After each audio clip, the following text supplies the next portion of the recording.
હવે આજની તારીખમાં પણ ઠાકોરજી જતા હોય છે. સવારે તમારી હાજરીમાં ઓલા બેનનો ફોન આવ્યો, બરાબર.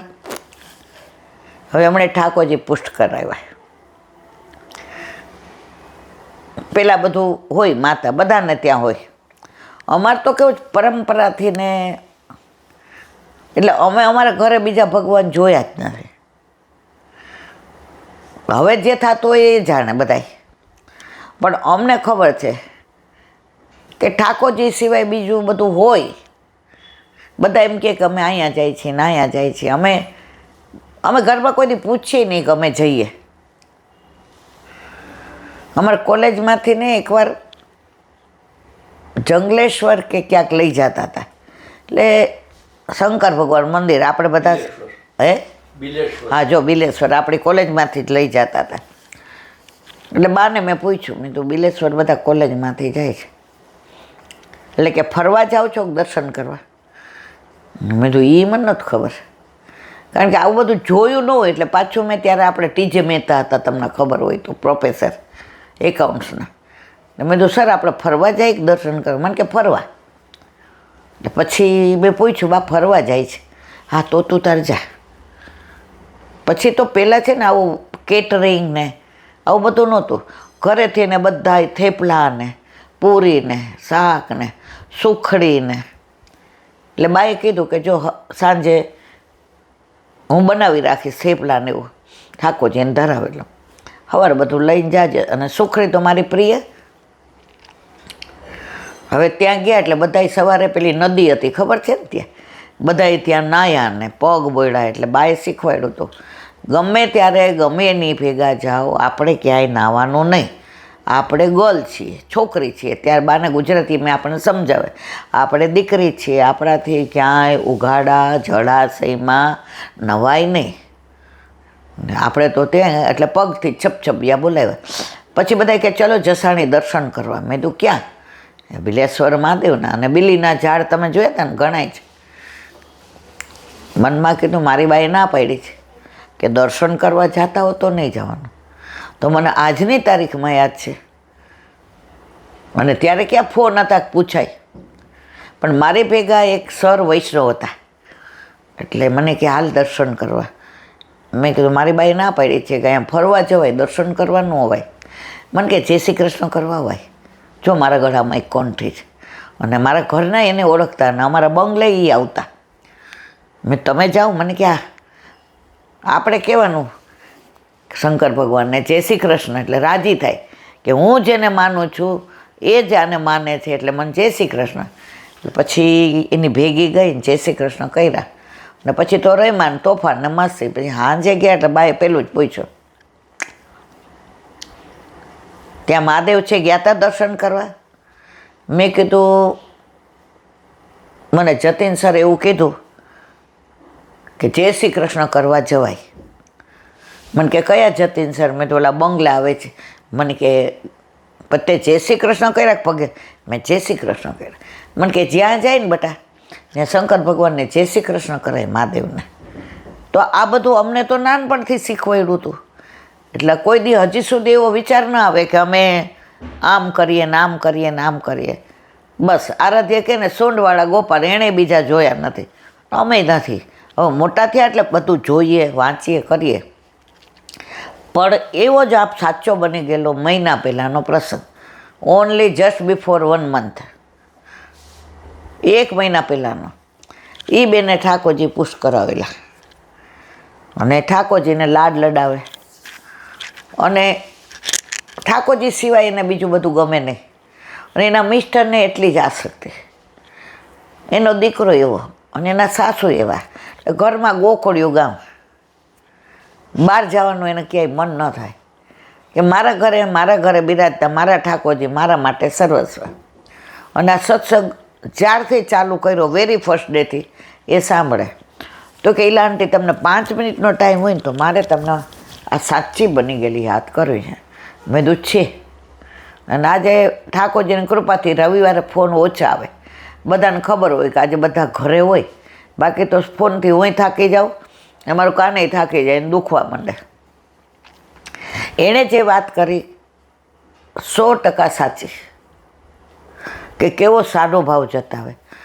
હવે એ કે મારી ફ્રેન્ડ બધી 5-6 ડાકોર જતી હતી. હવે કોઈએ ડાકોર જોયું નહોતું, એટલે મેં મનમાં વિચાર કર્યો કે ડાકોર મેં નથી જોયું, તો રણછોડરાયજીને દર્શન કરીને આપણા વલ્લભના, હરિરાયજીના ને ગુસાઈજીના બેઠકજી છે ત્યાં દંડવત કરી અને પછી કે આવશું.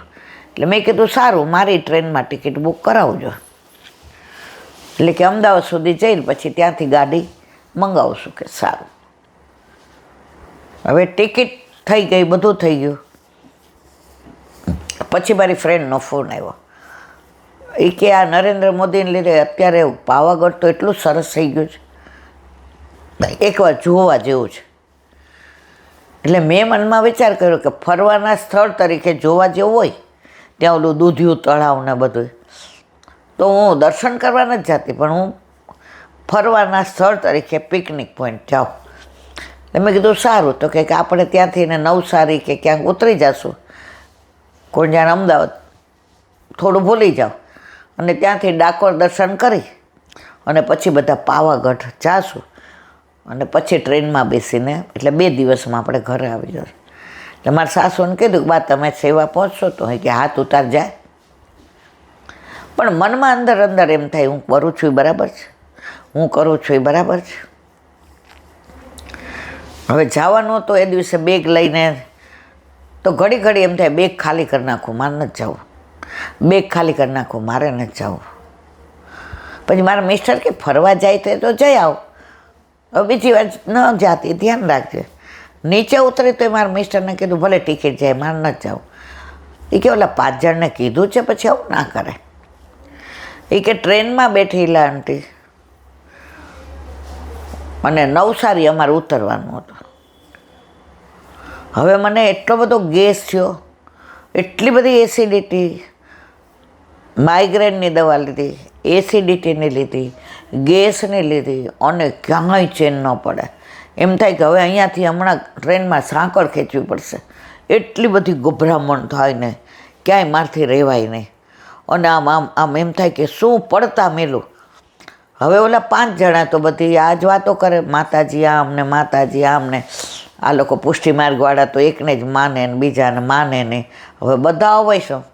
હવે મને મનમાં વ્યથા થવા માંડી કે સત્સંગમાં કહેવામાં આવે છે કે વલ્લભે કહ્યું છે અન્યાશ્રય ન કરવો, મેં એ કર્યો. દુસંગથી દૂર રહેવો. તો મારી સાથે અન્ય માર્ગીઓ છે વૈષ્ણવ, એટલે દુસંગ. વ્યર્થ વાણી વિલાસ ન કરવો, તો અત્યારે એ ચાલે છે. અને સમર્પિત લેવું, તો અત્યારે એ મારે તો બહારનું. હવે કરું શું? પછી તો મેં કીધું આ લોકોને કે મારે તો મુંબઈ પાછું જ, મને ગભરામણ થાય. એ કહે કે આપણે જઈને ઉતરીને દવાખાને જઈશું. સુરત આવ્યું ને મોબાઈલથી મમ્મીને ફોન કર્યો. મારા મમ્મી સુરતથી 25 કિલોમીટર દૂર ગામડા મારીએ છે, અને એના ઘરે ઠાકોરજી. તો કે ઉતરી જા સુરત ને આવતી રહે. મેં આ લોકોને કીધું હું ઉતરી જાઉં છું, મારા લીધે તમારું બગડશે, મને કાંઈ થાય કરે તો હું મારા મમ્મીને ત્યાં જાઉં તો ત્યાં ડૉક્ટર, અમારા ફેમિલી ડૉક્ટર મારી તાસીર જાણે. એટલે હું બધાએ કીધું કે ના તને લઈ જાશું દવાખાને, નવસારી આવવા દે, ત્યાં બહુ ડૉક્ટર કે ના મારથી રહેવાતું નથી. અને જે ગભરામણ થઈ છે આંટી, મને એમ થયું જીવ નીકળી જશે. પછી ત્યાં ઉતરી ગઈ સુરત. હવે સુરતથી 25 કિલોમીટર દૂર. હવે બસ મળે નહીં. હવે એક રિક્ષાવાળો ઊભો થાય. હવે મનમાં બીક લાગે કે વગડો, અને બપોરનો ટાઈમ, હવે કોઈ રસ્તામાં હોય ન હોય, અને ગામડાના રસ્તાઓ. મેં કીધું આ બેચેની છે. એટલે મેં પૂછ્યું ભાઈ તું મને આ ગામમાં લઈ જઈશ? નામ, ગામનું નામ કંઈક કીધું. આકાશને યાદ છે, મને યાદ નથી. આકાશે બેઠો તૃપ્તિ સંગ, કારણ કે હું તો પેલું કાનના હિસાબે સ્પીકર ઉપર મૂકું. તમે હતા? હા હતા ને, તમે બધાએ સાંભળો. મનમાં બીક લાગે કે આ રિક્ષા. પછી મેં કીધું ભાઈ સીધ ધીમી હલાવજે ને, મને આમ હળદા આવે છે ને તો એમ થાય છે કે હમણાં મારું હાર્ટ બેસી જશે. એણે એલાંટી એટલી સરસ ગાડી ચલાવી, અને ક્યારે મને પહોંચાડી. મારી બેગ ડેલીએ, ગામડામાં તો ડેલી હોય, ડેલીએ ઉતારી, સાંકળ ખોલી દીધી, અને જાણે સાક્ષાત મને વલ્લભ મૂકવા આવ્યા હોય ને, અને એ ગયો. અને પછી ત્યાં ગઈ તો વગર દવાએ ઉલટી થઈ, મને સરસ થઈ ગયું. ત્યારે મેં કીધું મારા ઠાકોરજીને કે આટલો બધો મને પ્રેમ કરસ કે તે મને અન્યાશ્રય ન કરવા દીધો, તે મને અવૈષ્ણવ જોડે જવા ન દીધી, તે મને દુસંગ ન લાગવા દીધો, તે મને વ્યર્થ વાણીવિલાસ ન કરવા દીધો. આજે તમને એટલે કીધું કે ઠાકોરજી અમે કાંઈ એટલી બધી અપરસ નથી પાડતા, અમે કાંઈ એટલું બધું, બસ પુષ્ટ કરાવેલા ઠાકોરજી એટલે સાક્ષાત પુષ્ટિ પુરુષોત્તમ અમારા ઘરે બિરાજે, એટલે અમે એને પ્રેમ કરીએ છીએ. એક બસ પ્રેમ સિવાય અમને, મેં કીધું જો તમે માખણ મિશ્રી ધરાવો, ગોરસ ધરાવો, તમે ખાલી ધરાવીને બહાર નીકળી જાઓ અને ભાવ ન હોય ઠાકોરજી મેં તો આરોગે, તો તમારો ભાવ આરોગે. ઠાકોરજીને માખણ મિશ્રી નહીં નથી પડી અને ગોરસ નહીં નથી પડી. મેં તો તમે મારા ઘરે આવો ને ટેબલ ઉપર લાડુ ને દાળ ભાત ને શાક ને સંભારો ને ખમણ ને ચટણી ને કચુંબર ને સલાડ ને બધું મૂકી, હું કહું જમી લ્યો એટલે મારા રૂમમાં આવજો, આપણે બેસશું, તમને લોકોને ગમશે? એ કે આંટી એવું તો કોઈ ન ગમે ને, તમે મૂકીને વયા જાઓ ને બાજુના રૂમમાં. મેં તો એ જ વસ્તુ બહુ ટાઈમમાં હોય ને હું એમ કહું કે મેં ખીચડી શાક ભાખરી કર્યા છે, કારણ કે મારાથી બીજું બહુ થયું નથી, મારા હાથની તકલીફ. હાલો હવે આપણે બધા પ્રસાદ લઈ લઈએ, તો આપણે બધા હારે પ્રસાદ લઈએ. ભેળી હોય, ભાખરી હોય, સંભારો હોય, શાકે ન કર્યું હોય ને દહીં હોય, તો તમને મારી યારે એ કે તમારી યારે જ મજા આવે ને. તો મેં તો ઠાકોરજીને છે ને તમારો ભાવ આરોગો છે. પછી કે ગઈ પાછી, અને પછી મને હાસ્યો, અને ઠાકોરજી મને દ્રઢ કરી દીધી કે હવે મારાથી આવો અન્યાશ્રય થાય નહીં. તો મારા વાલા, આ બધી કોઈ કપોળ કલ્પિત વાર્તા કરતી નથી. કોઈ મને ફોન કરે, કોઈ મળવા આવે ત્યારે કહે, તો આજે પણ પુષ્ટિ માર્ગમાં આવું બને છે, બને છે, બને છે.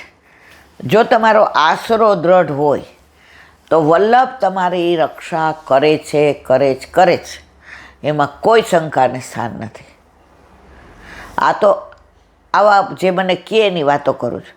જે મને નહીં કહેતા હોય એ લોકોને ત્યાં એવું બનતું હશે, કારણ કે તમારા ઘરે તમારા માથે બિરાજતા તમારા ઠાકોરજી એ તમારા થઈ ગયા છે ને, તમે એના થઈ ગયા છે, એટલે તમને અન્યાશ્રય ના કરવા દે મારા વાલા. અને આપણે દ્રઢ થઈ જઈએ, બીજી વાર પછી આપણે સ્પષ્ટ થઈ જાય કે ના મારે નથી આવવું. તો આ બધી વાતો બધાના અનુભવની, સાનુભાવની નામ દેવાની એટલે ના પાડે કે આ તો આવી વાત બીજાને કહીએ તો પ્રેરણા મળે કે ખરેખર જો આપણે દ્રઢ હોઈએ તો અન્યાશ્રય ઠાકોરજી કરવા દેતા નથી. આજે બીજું બધું તો પોઈન્ટ એક ટકો ઠાકોરજી ચલાવી લે, પણ અન્યાશ્રય તો પ્રભુ જરાય ચલાવતા નથી. હવે એક નાની વાત, વૃંદાવનમાં એક સંત રહેતા હતા.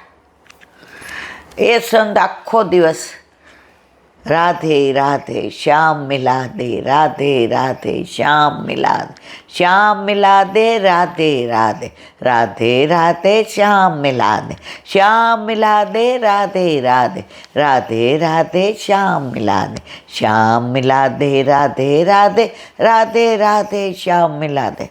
24 કલાક. જ્યારે એવું લાગે કે હવે દેહાનું ભાન આવ્યું, જ્યાં સુધી આ નામ જપમાં રત હોય ત્યાં સુધી એને યાદ ન આવે હું ક્યાં છું, હું શું કરું છું, મારું નામ શું છે, હું ક્યાં રહું છું. સતત નામ જપમાં જ એનું ચિત્ત. પછી જ્યારે દેહાનું ભાન આવે એટલે એને એમ થાય હવે મને ભૂખ લાગી છે, એટલે ગમે ત્યાં જઈને મધુકરી કરી આવે. પછી સવારે ભૂખ લાગે, 24 કલાકે લાગે, 48 કલાકે લાગે, 72 કલાકે લાગે, જેવા દેહ અનુભાન આવે એટલે એ દેહની ક્રિયા બધી કરે.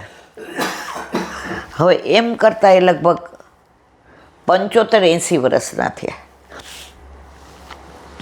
હવે થોડું દેહ તો બધાનો મારો હોય, તમારો હોય કે સંતનો હોય, ઉંમર કોઈને છોડતી નથી. એ સંતને થોડું હવે આમ એવું લાગવા માંડ્યું કે હવે મારે લીલામાં જવાનો સમય નજીક આવ્યો છે. અહીંયા જે નામ જાપ કરું ત્યાં કરીશ. જવાનું તો છે મારે મારા વાલા પાસે. અહીંયા જે નામથી ને હું ત્યાં સ્વરૂપથી ને સેવા કરીશ. એક વૈષ્ણવ મને કહેતા હતા, એ કીલાબેન, હમણાં તો એવું રોજ થાય મને કે હવે મારી ઉંમર થઈ ગઈ, મારા વાલા, મને તું લઈ જાય ને હું ત્યાં કચરો, તારું બધા ફૂલ વીણીશ ને ત્યાં બધો કચરો કાઢીશ ને મને અહીં પાછી ન મોકલતો હોય, બસ મને ત્યાં જ રાખજે. ત્યાં અહીંયા યમુનાજી છે, ત્યાં વિરજા છે, અહીંયા ગિરિરાજી છે, ત્યાં ગિરીશૃંગ છે, અને ત્યાં તો આપ બિરાજો છો યુગલ સ્વરૂપે. તો હું બધું ખાલી દર્શન આપના કરી અને બધું ચોખ્ખાઈ રાખીશ, પણ હવે મને અહીં ન મોકલતા. મને એની કાલી ગેલી ભાષા સાંભળીને બહુ આનંદ આવ્યો. તો આ સંત મહાત્મા કહે કે બસ હવે પ્રભુ કહે છે કે રાધે રાધે શ્યામ મિલાદે. તો બરસાના વાલીએ કૃપા કરી, શ્રીજીએ કૃપા કરી, રાધાજીએ કૃપા કરી કે બાબા આવા જાઓ.